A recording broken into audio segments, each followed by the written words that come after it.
اور کہنے لگے کہ جی آپ نے تو بہت عجیب کام کیا کہ ایک بے گناہ آدمی کی جان آپ نے لے لی۔ حضرت خضر نے پھر وہی بات یاد دلائی کہ بھئی میں نے آپ سے کہا نہیں تھا کہ آپ میرے ساتھ صبر نہیں کر سکو گے؟ تو فرمانے لگے کہ بس یہ دوسری بات تھی، اگر تیسری بار میں ایسا کروں تو پھر آپ کو حق حاصل ہے کہ آپ مجھے اپنے سے جدا کر دیں۔ یہاں سے آگے چلے اور ایک گاؤں میں داخل ہوئے، اور گاؤں میں داخل ہونے کے بعد وہاں کے لوگوں سے ضیافت کے طلبگار ہوئے، کیونکہ اس زمانے میں ہوٹل یا اس طرح کی چیزیں نہیں ہوتی تھیں جہاں پہ آدمی جائے اور خود سے کھانا کھائے۔ تو گاؤں والوں نے ضیافت سے انکار کیا، اور یہ وقت بھی بڑا عجیب ہے کہ بھوک لگ رہی ہے اور کھانے کا کوئی انتظام نہیں ہے، اور اسی پہ آگے چلے جا رہے ہیں۔ آگے جا کے دیکھا کہ ایک دیوار ٹیڑھی ہو رہی اور گرنے کے قریب ہے۔ حضرت خضر نے حضرت موسیٰ علیہ السلام سے کہا چلو بھئی اس دیوار کو سیدھا کرتے ہیں۔ دونوں لگے اور دیوار کو سیدھا کر دیا اور اس کو درست کر دیا۔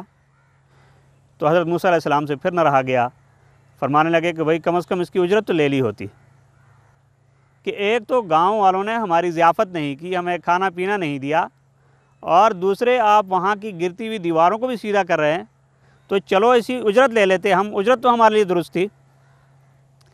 تو حضرت خضر فرمانے لگے کہ بھئی بس یہ تیسری بات ہو گئی، اور اب میرا اور آپ کا یہ سفر جو تھا وہ ختم ہو گیا، ہم ایک ساتھ نہیں چل سکتے۔ لیکن اس کے باوجود میں آپ کو ان باتوں کی تفسیر اور ان کی تشریح آپ کے سامنے کروں گا جس پہ آپ صبر نہیں کر سکے۔ تو حضرت خضر نے بتایا کہ وہ جو کشتی تھی اس میں سے تختہ نکالنے کی وجہ یہ تھی کہ یہ غریب مسکین لوگ ہیں جو دریا میں کشتی چلا کے اپنی مزدوری کرتے ہیں، اور آگے ایک بادشاہ ہے جو ہر اچھی کشتی کو لے لیتا ہے۔ تو اگر ان کی کشتی سالم رہتی اور یہ آگے جاتے تو کشتی ان کے ہاتھ سے نکل جاتی اور یہ اپنے ذریعہ روزگار سے محروم ہو جاتے۔ بڑی حیران کن بات تھی کہ ایک تختہ نکالنے سے کشتی بچ گئی۔ اب سوچیں کہ کشتی میں ایک تختہ کم اچھا یا کشتی سالم اور وہ کسی اور کے ہاتھ میں چلی جائے، یقیناً دوسرا نتیجہ بہترین تھا۔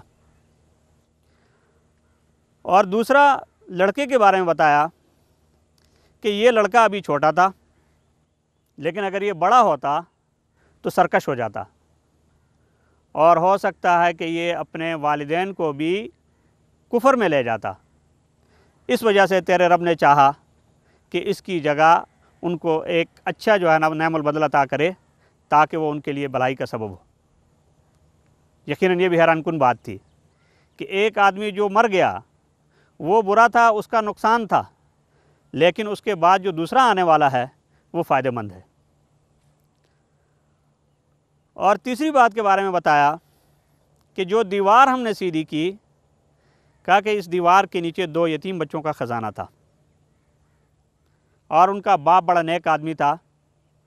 اگر یہ دیوار گر جاتی تو وہ ضائع ہو جاتا، لیکن تیرے رب نے چاہا کہ یہ دیوار سیدھی ہو، اور اس کے بعد وہ جب بڑے ہو جائیں تو اپنے خزانے کو وہاں سے نکال لیں۔ حیرت کی بات ہے کہ وہ خزانہ جو ان کے لیے چھپا ہوا تھا، اللہ تعالیٰ نے اس کو سنبھال کے حفاظت سے رکھنے کا انتظام فرمایا۔ تو اس واقعے سے ہم یہ دیکھ سکتے ہیں کہ جو تکوینی امور ہیں جن کا ہمیں انجام کا پتہ نہیں ہے، اس سے کبھی بھی پریشان نہیں ہونا چاہیے۔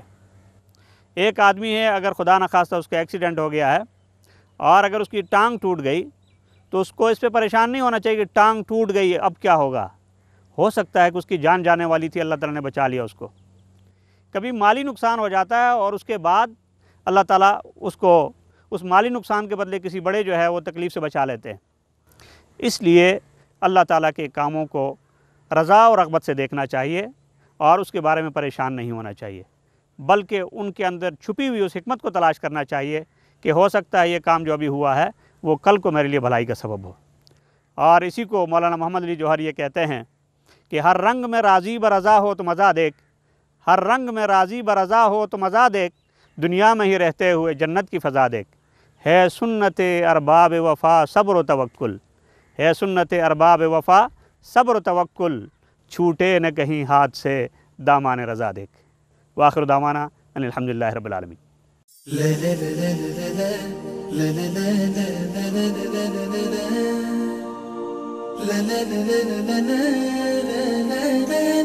la